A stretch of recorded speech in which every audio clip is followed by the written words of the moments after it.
Hello, I am Fatima ma'am, and today I will be starting a very important topic of mathematics for you, both for your boards as well as for your JEE main exam. The name of this topic is sequences and series. In this particular video, we are going to quickly revise arithmetic progressions. I'm sure most of you have already done arithmetic progressions in your lower grades. AP क्या होता है, उसका common difference क्या होता है, first term क्या है, nth term क्या है, सम ऑफ n टर्म्स क्या है, ये सारी चीज़ें आपने पढ़ी है. बट हम क्विकली आगे बढ़ने से पहले इसको पहले रिवाइज कर लेंगे. Once we have done that, हम उसके ऊपर कुछ MCQs सॉल्व करेंगे and we will also see a few JEE questions in the coming videos. Alright, now before I start with the topic, इस चैप्टर के सीक्वेंसेस एंड सीरीज़ के JEE में 2 questions आते हैं हर साल. उसमें से एक क्वेश्चन बहुत इजी होता है, डायरेक्ट फॉर्मूला बेस्ड होता है. कभी कभी आप अगर देखोगे हम जो क्वेश्चंस करेंगे, आप कुछ समझ जाओगे कि ये क्वेश्चंस काफ़ी इजी है. दूसरा जो क्वेश्चन होता है वो डिफ़िकल्ट नहीं होता है, बस थोड़ा कैलकुलेशन उसमें ज़्यादा होता है, तो बच्चे थोड़ा डर जाते हैं. बट कंसेप्ट उसमें भी बहुत इजी होता है. There are very few concepts to be remembered in this chapters and this chapter is very easy to understand because AP आपने ऑलरेडी स्कूल में पढ़ा है, तो हम AP के ऊपर ये बिल्ड करते हैं बाकी सारी जितनी भी सीरीज़ होगी उनको. तो 25 क्वेश्चंस में से 2 क्वेश्चन अगर एक चैप्टर में से आ रहे हैं, तो I am sure you understand that this chapter is very important and it is very easy also. So either way ये chapter आपको बहुत अच्छे से करना है and हम इसके काफ़ी सारे questions देखेंगे so that जितने भी concepts होंगे इसके you will be able to understand. On that note, let's start with our video today. अब arithmetic progression होता क्या है? Arithmetic progression का definition अगर मैंने आपको बोला, तो basically any sequence is said to be in an arithmetic progression if each pair of consecutive terms has a common difference. क्या मतलब हुआ इस स्टेटमेंट का? अगर आपके पास एक सीक्वेंस है, for example let me take something like 3, 6, 9, 12. समझ गए होगे आप, मैंने 3 का टेबल ले लिया यहाँ पे. अब कंजिक्यूटिव टर्म्स मतलब क्या? जो एक के बाद एक आते हैं, मतलब 3 और 6 ये कंजिक्यूटिव टर्म्स हो गए. इसका अगर अब मैं डिफरेंस निकालना चाहूँ 6 माइनस 3, तो ये 3 आएगा. वैसे ही 9 और 6 विल ऑल्सो भी कंजिक्यूटिव टर्म्स, इसका भी डिफरेंस 3 आएगा. 12 और 9 का भी डिफरेंस 3 आएगा. आगे जो भी नंबर्स मैं लेने जाऊँगी, कोई भी नंबर अगर मैं लूँगी, पेयर में 2 नंबर्स के बीच का डिफरेंस जो एक के बाद एक आते हैं, वो डिफरेंस सेम होगा. इस डिफरेंस को हम बोलेंगे कॉमन डिफरेंस. और ऐसा सीक्वेंस जिसके कंजिक्यूटिव टर्म्स का डिफरेंस सेम होता है, उस सीक्वेंस को बोला जाता है अरिथमेटिक प्रोग्रेशन, मतलब कि AP. ठीक है, अब ये तो हो गया AP. तो अगर आपको AP को आइडेंटिफाई करना है, तो आपको सिर्फ और सिर्फ क्या करना है? आपको 2 टर्म्स के बीच का डिफरेंस निकालना है और चेक करना है कि हर 2 टर्म के बीच में वही डिफरेंस है क्या. अगर वही डिफरेंस है तो आपका सीक्वेंस AP में हो गया. नहीं है अगर वही डिफरेंस, तो then your sequence is not in an AP. Alright, ये हो गया अरिथमेटिक प्रोग्रेशन होता क्या है. अब अगर मुझे nth टर्म चाहिए या जनरल टर्म चाहिए किसी AP का, तो it is given by nth term मतलब Tn is equal to A plus n minus 1 into D. यहाँ पे A क्या है? उस सीक्वेंस का पहला टर्म, और D क्या है? उस सीक्वेंस का कॉमन डिफरेंस. आप पूछोगे मैम n क्या होता है? यहाँ पे आपने A और D तो हमें बता दिया, n भी बताओ. n will be nothing but, अगर आपको मैंने पूछा T3 फाइंड करो, T3 मतलब क्या हो गया मेरा? Third term. तो in this case n will become equal to 3. That's it. n की ये वैल्यू होगी. अगर जनरल टर्म मुझे पूछा गया है, मतलब AP का जनरल टर्म बताओ, तो फिर उसमें n की कोई वैल्यू नहीं आएगी. n विल रिमेन n, और फिर जो भी टर्म आपको चाहिए, for example if you want the 5th term, you can just put n is equal to 5 there. Alright, I hope this is clear. You can quickly make a note of this so that we can do a very easy question on this. Right? Moving ahead, let's take a very easy question. The number of numbers, ऐसा question पूछ लिया इन्होंने. lying between 100 and 500 that are divisible by 7 but not by 21 is what? Okay चलो देखते हैं इसको कैसे करना है. अब हमने पिछले क्वेश्चन में नहीं, जो हमने एपी का जो कंसेप्ट समझा उसमें हमने देखा कि 3 का जो टेबल था वो ऑब्वियसली एपी में आएगा. कोई भी अगर आप मल्टीप्लिकेशन टेबल लोगे, अगर मैंने आपको 4 का टेबल बोल दिया बताने के लिए, तो 4 के टेबल में जितने नंबर्स आएंगे वो डेफिनेटली आपस में एपी में होंगे. अब अगर मुझे नंबर्स डिविजिबल बाय 7 पूछा है, मतलब उसका टेबल ही पूछ लिया ना उसने इनडायरेक्टली, मतलब ये वाला सीक्वेंस एपी में होगा. इतना तो समझ में आ गया. अगर ये समझ गया कि यहाँ पे एपी यूज़ करना है तो आपका काम बहुत आसान हो जाएगा. लेट्स सी कि आगे क्या बोला है. हमें पूछा है कि you have to find the number of numbers, मतलब बेसिकली ये जो सीक्वेंस है उसमें कितने टर्म्स है that you have to find. You have to find the number of terms. But you need an upper limit and a lower limit ना. ऐसा तो नहीं होगा कि आपको 1 से 10 तक मल्टीप्लाई करते जाना है 7 को एंड उसका नंबर फाइंड करो. नहीं, उसने कंस्ट्रेंट दिया है आपको. उसने क्या बोला है कि 100 और 500 के बीच में कितने नंबर्स है ऐसे जिनको मैं 7 से डिवाइड कर सकती हूँ. मतलब 100 और 500 के बीच में 7 के कितने मल्टीपल्स है ये मुझे फाइंड करना है. बट क्वेश्चन यहाँ ख़त्म नहीं होता. मतलब आपको इसमें 2 चीज़ें फाइंड करनी पड़ेगी. पहली बात, you will have to find all of those numbers that are divisible by 7. Okay, कुछ you for example let's say कि आपको n1 नंबर्स मिल गए ऐसे. Let's say that you find n1 such terms. Alright, then you also have to find those numbers that are divisible by 21. ये n1 numbers में से कुछ numbers ऐसे होंगे जिनको आप 21 से भी डिवाइड कर सकते हो. Let's say that there are n2 such terms. Okay, then you will have to subtract this. मतलब 7 से डिविजिबल वाले जो नंबर्स है उनमें से आपको 21 से डिविजिबल वाले नंबर्स को बाहर निकालना पड़ेगा. तो आपको वो सारे नंबर्स सब्ट्रैक्ट करने पड़ेंगे. ऑलराइट, ये अगर समझ गया. अगर क्वेश्चन में आपको करना क्या है ये अगर आपने पहले से डिसाइड कर लिया तो फिर क्वेश्चन में क्या ही रखा है, फिर तो आप आराम से सॉल्व कर सकते हो. 2 काम है अभी आपके पास. कितने नंबर 7 से डिविजिबल है 100 और 500 के बीच में, पहले ये फाइंड करो, फिर ये फाइंड करो कि कितने नंबर्स 21 से डिविजिबल है, और बस दोनों को सब्ट्रैक्ट कर दो.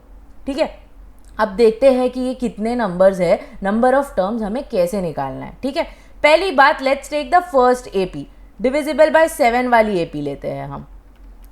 डिविजिबल बाय 7 वाली अगर मैं एपी लूँ तो ये कैसे आएगी मुझे. Let's say that the first term of this is a1 and let's say that the common difference of this ap will be d1. What I have to do is I have to find n1 from there. अब first term क्या होगा, आपको 100 और 500 के बीच में चाहिए. 100 के इमीडिएटली बाद 7 का सबसे पहला मल्टीपल कौन सा होता है. 7 का सबसे पहला मल्टीपल 100 के बाद होता है 105.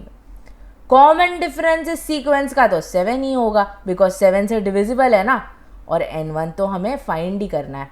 ठीक है, हमें ये भी पता करना पड़ेगा कि लास्ट टर्म कौन सा होगा. 500 से जस्ट पहले 7 का कौन सा मल्टीपल है, the last multiple of 7 before 500, what is that, ये भी आपको फाइंड करना है. I think you might have got it. The last term will be 497. Alright, 497 will be the last term here. तो ये आपका Tn हो गया. Now can I say कि 105 से लेके 497 तक एक AP फॉर्म हो रहा है. तो इस AP का nth टर्म मुझे अगर निकालना है तो उसका फॉर्मूला हम जानते हैं, a plus n-1 into D होगा. nth टर्म मुझे ऑलरेडी पता है, a1 ले लेती हूँ इसको, n1 ले लेती हूँ और d1 ले लेती हूँ. a1 भी हमने पता कर लिया 105 होता है, n1 तो हमें निकालना ही है, इसको ऐसे ही रखो, और d1 हो जाता है आपका 7. ठीक है, अब मैं क्या करूँगी, अब मैं इसको ओपन कर दूँगी तो I will get 7n1 minus 7. ये इसको सब्ट्रैक्ट करोगे तो you will gate 392. 7n1 becomes equal to 399 and the value of n1 will then become 57. मतलब क्या, 100 और 500 के बीच में there are 57 numbers that are divisible by 7. Now the same thing I have to do for numbers that are divisible by 21. तो पहले तो हम इसके लिए भी सेम चीज़ कर लेते हैं. पहले हम फर्स्ट टर्म निकालेंगे, कॉमन A2 हो जाएगा, ये कॉमन डिफरेंस पता करेंगे, N2 तो हमें फाइंड करना है और हम लास्ट टर्म पता करेंगे. ठीक है, तो A2 क्या होगा, what is the nearest multiple of 21 after 100. Immediately 100 के बाद 21 का कौन सा मल्टीपल आता है, सेम यही आएगा ना, 105. This will be the same thing. Common difference will definitely be 21 only. And last term क्या होगा, सोचिए एक minute. Yes, correct, I think आपको आ गया होगा. The last term here will be 483. तो सेम चीज़ करनी है यहाँ पे भी. 105 से लेके 483 तक जो नंबर्स है आपके वो AP में है. अगेन हम फॉर्मूला यूज़ कर लेंगे nth टर्म का, A2 plus N2 minus 1 D2. Last term आपका यहाँ पे 483 है. First term of this sequence is also 105. N2 तो हम निकालना चाहते हैं, D2 आपका 21 है. यहाँ पे इसको ब्रैकेट ओपन करके, so you will get 21 N2 minus 21 will be equal to 483 minus 105. अगर मैंने किया तो आई विल गेट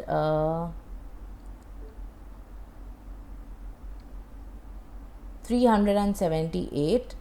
तो 21 N2 मेरा बन जाएगा 399. अगर 399 में से मैंने 21 को डिवाइड कर दिया तो the value of N2 will be 19. मतलब there are 19 numbers between 100 and 500 जिसको आप 21 से डिवाइड कर सकते हो. बट मुझे ये नंबर नहीं चाहिए, मुझे ये नंबर्स नहीं चाहिए जिनको मैं 21 से डिवाइड कर सकती हूँ. मुझे ये नंबर्स को इसमें से सब्ट्रैक्ट करना पड़ेगा. तो आपका जो रिक्वायर्ड आंसर होगा that will B N1 minus N2, मतलब 57 माइनस 19, जो कि आपका क्या आएगा 48 सॉरी, जो कि आपका क्या आ जाएगा 57 minus 19 will be what, 17 minus 9 will give me 8 and this will be 38. So your answer is 38 which is your option C. Simple question है बिल्कुल. सिर्फ और सिर्फ डिविजिबिलिटी का आपको थोड़ा you will have to identify that अगर डिविजिबल पूछा है मतलब ये AP में है. ठीक है, प्लीज़ इसको नोट कर लो so that हम आगे बढ़ेंगे. पॉज कर लीजिए वीडियो को एंड इसको नोट कर लो. All right, moving on to the next concept which is your sum of terms of an AP. ये भी चीज़ आपने पढ़ी है. दो फॉर्मूला होते हैं इसके.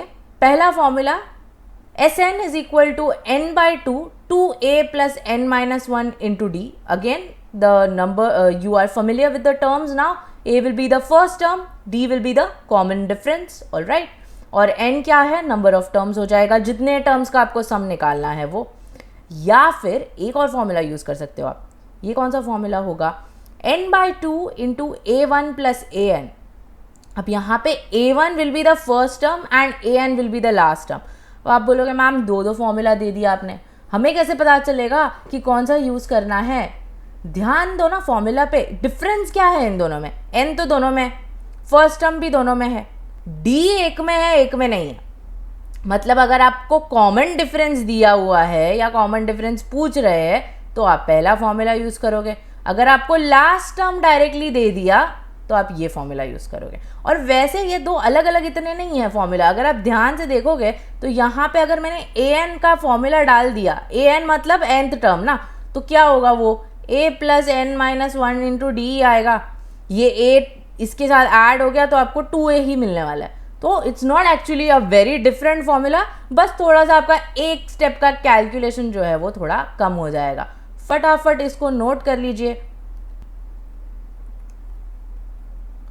अब एक और चीज़ यहाँ पे जो आपको ध्यान में रखनी है वो ये है कि कोई भी AP के लिए, अगर एक AP है A1 से लेके n टर्म्स अगर इस AP में है तो first term plus last term का जो सम होता है, फर्स्ट टर्म और लास्ट टर्म का जो सम होता है, that will be the same as second term and second last term का sum. That will be the same as third term and third last term का sum. मतलब for example चलो मैं ले लेती हूँ वही ले लेती हूँ फिर से, 3 6 9 12, इतना एक सीक्वेंस ले लेते हैं AP का। तो 3 + 12 मतलब इसका और इसका सम जो आएगा that will be the same as this. अब 3 + 12 कितना होता है, 15 होता है, और 6 + 9 भी देखो 15 होता है। ये बहुत इंपॉर्टेंट रिलेशन है, इससे ना आपके कुछ कुछ सम्स इतने आसान हो जाते हैं ना, ये अगर आपको ध्यान में रहा तो this becomes very easy. Okay, थोड़ा मतलब it is basically a bit logical, इसको अलग से ऐसा फॉर्मूला जैसा आपको याद रखने की ज़रूरत नहीं है, बट ध्यान में रखिए इस चीज़ को कि फर्स्ट टर्म और लास्ट टर्म को जब आप ऐड करते हो तो जो सम मिलता है that will be the same as second और सेकेंड लास्ट। मतलब बेसिकली आप अगर अंदर अंदर अंदर अंदर आते जाओ तो वो सम्स जो है वो सेम होते हैं। ठीक है, नोट कर लीजिए इसको भी, और अब हम इस पे क्वेश्चन देखेंगे। चलो, what is the question? If the sum of first 2n terms of the AP, एक AP दिया है, is equal to the sum of the first n terms of another AP। 2 AP है ये क्वेश्चन में। पहला AP है 258, दूसरा AP है 57 59 61। ठीक है, हमें क्या बोला है कि पहले वाले AP का सम ऑफ फर्स्ट 2n टर्म्स, मतलब 2n टर्म्स का इसका जो सम है वो दूसरे वाले AP के n टर्म्स के सम के इक्वल है। ठीक है, तो ये AP को हम लोग AP1 ले लेंगे और ये AP को हम AP2 ले लेंगे। ठीक है, पहले वाले AP के लिए फर्स्ट टर्म क्या है? फर्स्ट टर्म इसका 2 है और कॉमन डिफरेंस इसका 3 है। 5 - 2 विल बी 3 डेफिनेटली। और नंबर ऑफ टर्म्स इस केस में क्या है? 2n। ठीक है, इसका ध्यान रखो, नंबर ऑफ टर्म्स यहाँ पे 2n है। Similarly if I take the second AP now, for the second AP what do you have? For the second AP first term is 57 and A2, sorry not A1, D2 यहाँ पे 2 है, right? The common difference 59 - 57 will give you 2। और यहाँ पे अब number of terms कितने हैं? n। ठीक है, अब इतना अगर आपने कर लिया तो अब बस इक्वेट करना है। पहले वाले का सम ऑफ फर्स्ट 2n टर्म्स, मतलब for the first AP I have to take the sum of the first 2n terms is equal to the sum of the first n terms of the second AP। ठीक है, चलो इसका formula डालते हैं। Sn का formula क्या होता है? n/2। अब D है यहाँ पे तो ऑफकोर्स आप पहला वाला फॉर्मूला यूज करोगे, 2a + n - 1 × D। ठीक है, चलो let's put it here. What will you get? LHS में आपको क्या मिलेगा?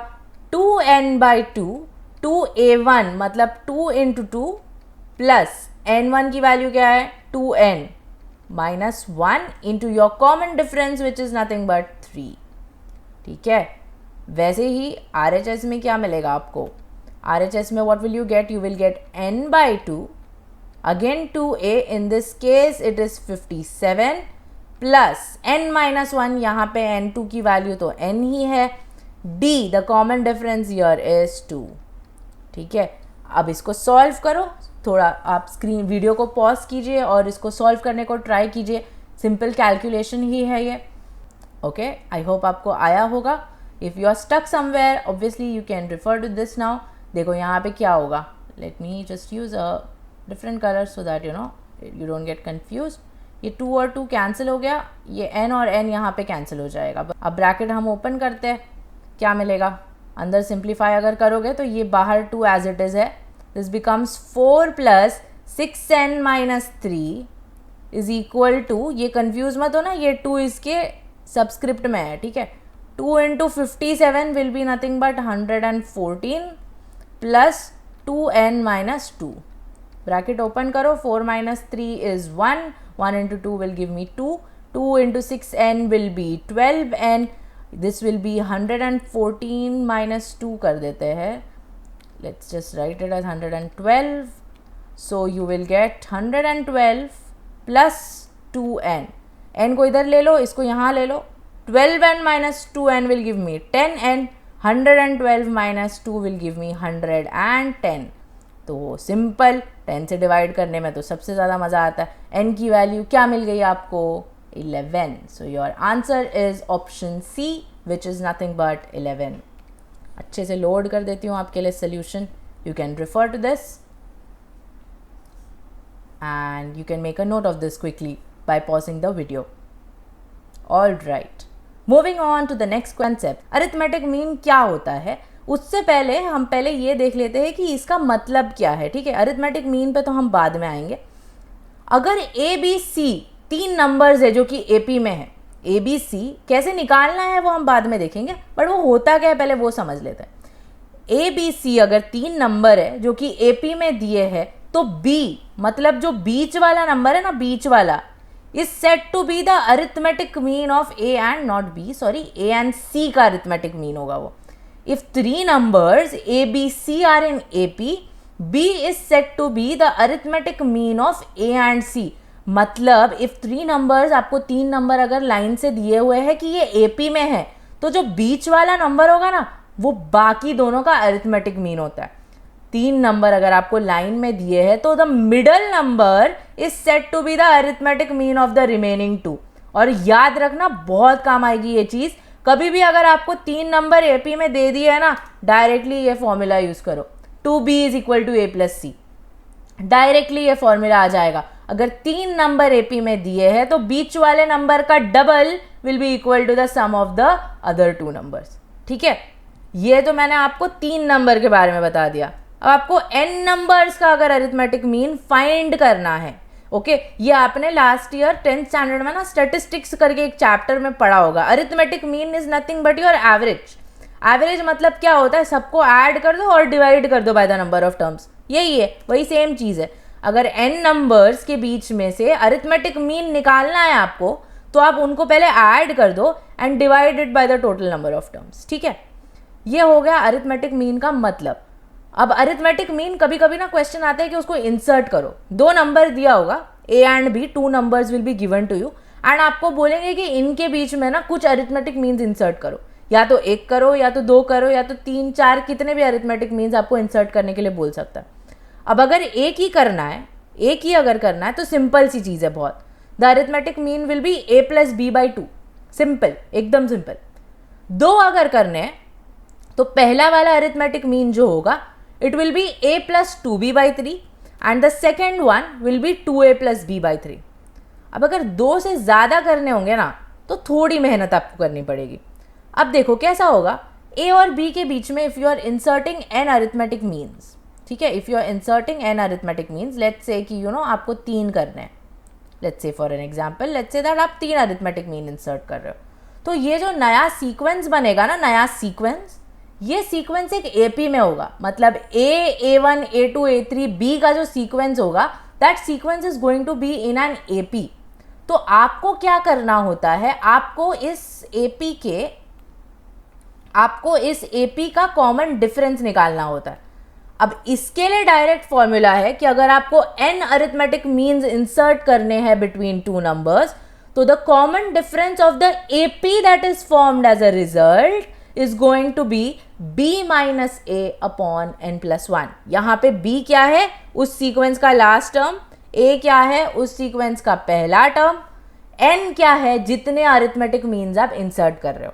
आप बोलोगे मैम d तो निकाल दिया, बट उस d से मैं क्या करूँ, क्या करोगे उस d से, ये क्या इन दोनों के बीच का डिफरेंस d होगा ना. तो अगर मैंने इसको सब्ट्रैक्ट करके अगर d मिलता है, तो अगर मैंने a में d को ऐड कर दिया तो मुझे a1 मिलेगा कि नहीं.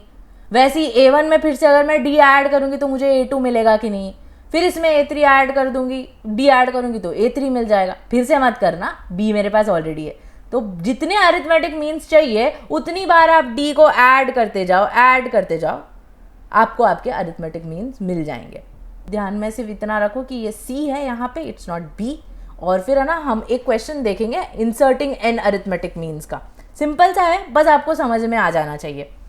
नोट कर लीजिए इसको पॉज करके. Okay, moving ahead to the question on this. The 4 arithmetic means between 3 and 23 are what. 3 and 23 2 numbers दिए, इनको a और b ले लेते हैं हम.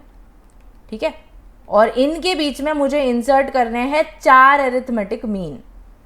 तो पहले n का वैल्यू क्या हो गया यहाँ पे 4. जितने अरिथमेटिक मीन्स आप इंसर्ट करना चाहते हो that will B n. Okay, common difference क्या होगा इसका, b माइनस ए अपॉन n प्लस 1. b क्या है 23, a क्या है 3, n क्या है 4, तो ये 20/5 मतलब आपका 4 आ जाता है कॉमन डिफरेंस। ठीक है, अब मैंने क्या बोला, आपको क्या करते जाना है, 4 अरिथमेटिक मीन निकालना है ना, A1, A2, A3 और A4। तो A1 कैसे मिलेगा, A में कॉमन डिफरेंस को ऐड करके, मतलब A प्लस D करके, which is nothing but 3 + 4 which will be equal to 7। अब अगर देखोगे यहाँ पे ध्यान से तो आपके ना ये दोनों ऑप्शन तो ऐसे ही चले गए, ये दोनों ऑप्शन तो ऐसे ही एलिमिनेट हो गए, बिकॉज पहला वाला तो मुझे 7 मिल रहा है टर्म, तो अब इन दोनों में से देखना है सेकेंड टर्म क्या होगा। Second term will be A1 + D, मतलब 7 में 4 जोड़ दो, क्या मिलेगा 11। I am sure you know मैं क्या बोलने वाली हूँ आगे, ये ऑप्शन एलिमिनेट हो गया, आंसर सीधा बी है। अगर MCQ आता है इसका तो फिर आगे सॉल्व करने की ज़रूरत नहीं है, बट यहाँ पे मैं आपको एक्सप्लेन कर रही हूँ इसलिए मैं पूरा कंप्लीट कर देती हूँ। A2 + D जो होगा that will B 11 + 4 which is nothing but 15। A4 will be A3 plus your common difference which will be 15 plus 4 which is nothing but 19। तो वेरीफाई भी हो गया आपका, 15 और 19 ही आ रहा है। ठीक है, चलो ऑल राइट, नोट कर लीजिए पॉज करके, फिर हम आगे बढ़ते हैं। एक और क्वेश्चन ले लेते हैं, काफ़ी मज़ेदार क्वेश्चन है ये। After inserting n arithmetic means between 2 and 38, मतलब 2 और 38 के बीच में ना हमने n अरिथमेटिक मीन्स इंसर्ट कर दिए, तो जो रिजल्टिंग प्रोग्रेशन मिला मतलब AP होगा। अभी मैंने बताया कि अगर आप अरिथमेटिक मीन्स इंसर्ट करते हो तो रिजल्टिंग जो सीरीज होती है वो एक AP होती है। द रिजल्टिंग प्रोग्रेशन का सम जो है वो 200 है, तो n क्या है, मतलब क्या, कितने अरिथमेटिक मीन आपने इंसर्ट किए, इनडायरेक्टली आपको ये पूछा जा रहा है। ठीक है, 2 और 38 के बीच में मैंने कितने अरिथमेटिक मीन्स इंसर्ट किए, सो दैट मुझे पूरे सीक्वेंस का सम जो है वो 200 मिल जाता है। अब एक इसमें ना बच्चे मिस्टेक बहुत कॉमनली करते हैं, मैं बताती हूँ क्या। चलो लेट्स अज्यूम दैट 2 आपका है यहाँ पे, 38 आपका लास्ट टर्म है, तो इसके बीच में मुझे n मीन्स इंसर्ट करने हैं, A1 A2 up to AN तक जाएंगे हम, बराबर। अब मुझे बताओ कि हमें सम अगर निकालना है, I think you know where I am going here. SN का भी यहाँ पे आप D वाला फॉर्मूला तो यूज़ नहीं करोगे, बिकॉज D का तो यहाँ कोई लेना देना ही नहीं है, आप D फाइंड भी नहीं कर सकते हो फॉर्मूला से, बिकॉज N आपको पता ही नहीं है। बट आपको लास्ट टर्म तो पता है ना सीक्वेंस का, तो सेकेंड वाला सम का फॉर्मूला यूज़ कर लेंगे हम यहाँ पे, n/2 first term plus last term. पता है यहाँ पे प्रॉब्लम क्या है, कहाँ पे बच्चे फंसते हैं। n जो होगा जब आप ये फॉर्मूला यूज़ करोगे तो इसमें n एक्चुअली क्या होता है, जितने टर्म्स का मैं सम निकाल रही हूँ वो। अब अगर देखोगे यहाँ पे मैंने n अरिथमेटिक मीन्स इंसर्ट किए हैं बीच में, बट टोटल AP में इन दोनों को मिला के तो n+2 टर्म्स आ गए ना, इन दोनों को मिला के तो n+2 टर्म्स आ जाएंगे, मतलब your entire sequence now does not have n terms, it has n+2 terms. अगर n लेकर देखोगे ना तो आंसर इधर आपको ऑप्शन में मिल जाएगा और वो गलत होगा। तो इस चीज़ का ध्यान रखना है कि क्वेश्चन में जो दिया है उसको कैसे आपको मैनिपुलेट करना है। ठीक है, तो अब ये अगर आपको पता चल गया फिर तो क्वेश्चन में कोई प्रॉब्लम ही नहीं है, आप यूज़ कर लो। n+2 निकालना है, अब that will B n+2/2 A1 plus AN which is your first term plus last term, मतलब 2 plus 38। SN+2 आपको क्वेश्चन में गिवन है 200, ये चाहिए तो यहाँ पे 2 लेके आ जाओ लेफ्ट साइड में इक्वेशन के। n+2 इंटू 40 हो गया, इसको मल्टीप्लाई मत कर देना, कैंसिल हो जाएगा वो अच्छे से। रुको इसको कैंसिल कर देते हैं, पहले तो 0 और 0 को कैंसिल कर दो, फिर 4 को अगर 20 के साथ करना है तो 5 आ जाएगा। तो मुझे क्या मिल गया, I get n+2 is equal to 10। देखो अगर आपने नहीं लिया होता ना, यहाँ पे n लिया होता ना, तो आपको सिर्फ n इज इक्वल टू 10 आ रहा होता, आपने आंसर इधर A मार्क कर लिया होता, नेगेटिव में चला जाता आपका मार्क्स। ठीक है, तो वैसा नहीं करना है, हमें अवॉइड करना है। n की वैल्यू क्या आ जाती है फिर 8, which is your option B. Load करते हैं इसका सोल्यूशन अच्छे से so that you can note it down. Yes, you can pause and you can quickly note this down. The answer is option B. चलिए आपका नेक्स्ट कंसेप्ट देखते हैं which is terms of NAP। अब ये आपने ना ऑलरेडी 10th स्टैंडर्ड में थोड़ा बहुत पढ़ा होगा, आपने ऐसे क्वेश्चंस देखे होंगे कि some of the 4 terms of an AP is given, पहले वाले और दूसरे वाले का प्रोडक्ट दिया है, ऐसे 2 कुछ कंडीशन दिए होंगे और आपको बोला जाएगा कि ये टर्म्स एपी के हैं, ये चारों टर्म हमें ढूंढ के दो। तो अब इस केस में ना क्या लेना है उन टर्म्स को, ये भी आपने देखा होगा, एक क्विकली रिविजन करना इसका अच्छा होगा, ठीक है। तो हम पहले ना 3 टर्म्स के लिए देख लेते हैं। तो आप बोलोगे मैम अभी आपने थोड़ी देर पहले हमें बताया कि 3 टर्म्स अगर है तो डायरेक्टली आप यूज कर दो 2b is equal to a plus C, बीच वाले का जो डबल होगा बाकी दोनों का सम होगा, करेक्ट। एक एक्सेप्शन होगा सिर्फ उसमें, अगर आपको उन तीनों टर्म्स का सम गिवन है, अगर आपको उन तीनों टर्म्स का सम गिवन है तो क्या करना है आपको। For example if I tell you 3 numbers are in AP such that उनका सम 9 है, मतलब इन तीनों को अगर मैंने एपी में ले लिया और सम 9 बोला तो it will be what, a minus d plus a plus d will be equal to 9। तो क्या होगा, ये डी डी कैंसिल हो जाएगा, you will get 3a is equal to 9। आपको डायरेक्टली ना a की वैल्यू मिल जाती है, यहाँ से directly you will get the value of a। तो इससे ना आपका सम आसान हो जाता है। तो अगर आपको सम दिया हुआ है तीनों नंबर्स का तो it is preferable that you take the numbers to be a minus d a and a plus d, otherwise you use this condition. Now इस एक्सेप्शन का भी एक एक्सेप्शन है, ये जो एक्सेप्शन है इसका भी एक एक्सेप्शन होगा। आपको ये सम लेने से क्या मिल रहा है, फर्स्ट टर्म मिल रहा है ना, you are getting the first term, मतलब ये a का value you are finding. If the value of a is already given to you in the question then don't use this. फिर आप क्या करोगे इससे, then you won't be able to do anything by this ना, फिर इसको use करने का कुछ फायदा नहीं है। तो ये वाला कंडीशन, हाँ सम दिया है तो ही यूज करना है, बट आपको पता होना चाहिए कि सम यूज करने से आपको मिलता क्या है। इफ जो चीज़ मिल रही है अगर पहले से ही क्वेश्चन में दी होगी तो फिर आप फिर से बैठ के क्यों निकालोगे उसको, फिर से निकालने में तो कोई सेंस नहीं है ना उसमें। तो उस केस में then again you can use this, ठीक है। ये तो मैंने लिया 3 नंबर्स। अगर 4 नंबर्स दिए होंगे तो आप उनको ले लोगे a minus 3d, a minus d, a plus d and a plus 3d, right. a minus 3d, a minus d, a plus d and a plus 3d. I'm sure you can notice here also that again यहाँ पे आपका d cancel हो जाएगा and आपके पास a बचेगा। 5 numbers, not 4, 5 numbers अगर दिए हैं AP में तो you can take them to be a minus 2d, a minus d, a plus d and a plus 2d. Again आपको यहाँ से a की वैल्यू मिलती है, ठीक है। अब a फर्स्ट टर्म है, d कॉमन डिफरेंस है, ये तो आप ऑलरेडी जानते हैं। नोट कर लीजिए इसको फटाफट, ये 5 नंबर्स है, ये don't make the same mistake as me, okay. Note कर लीजिए पॉज करके, तो हम आगे बढ़ेंगे।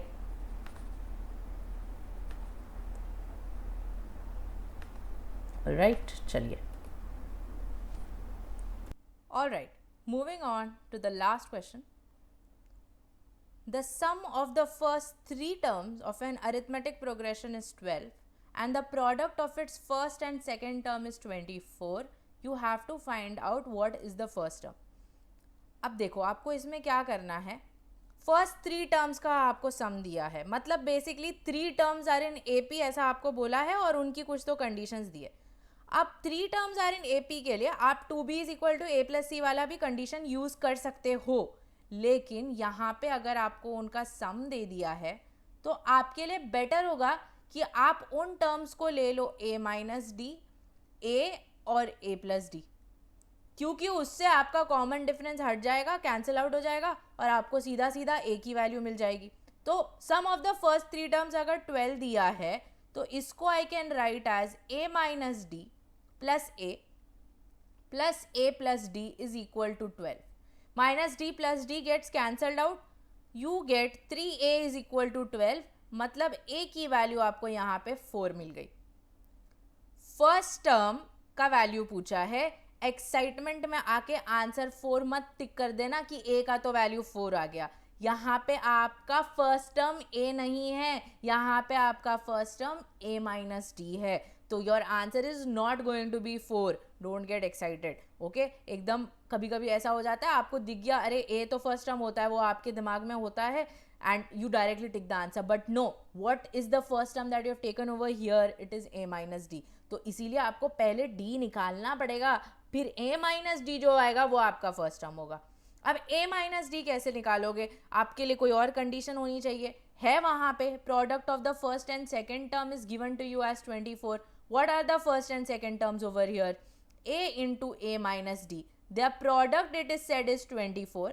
The value of A you have, you can simply put it here. Now this 4 and 24 will cancel each other out. You get 4 minus D is equal to 6. D उधर चला जाएगा, 6 इधर आ जाएगा. You get the value of D as -2.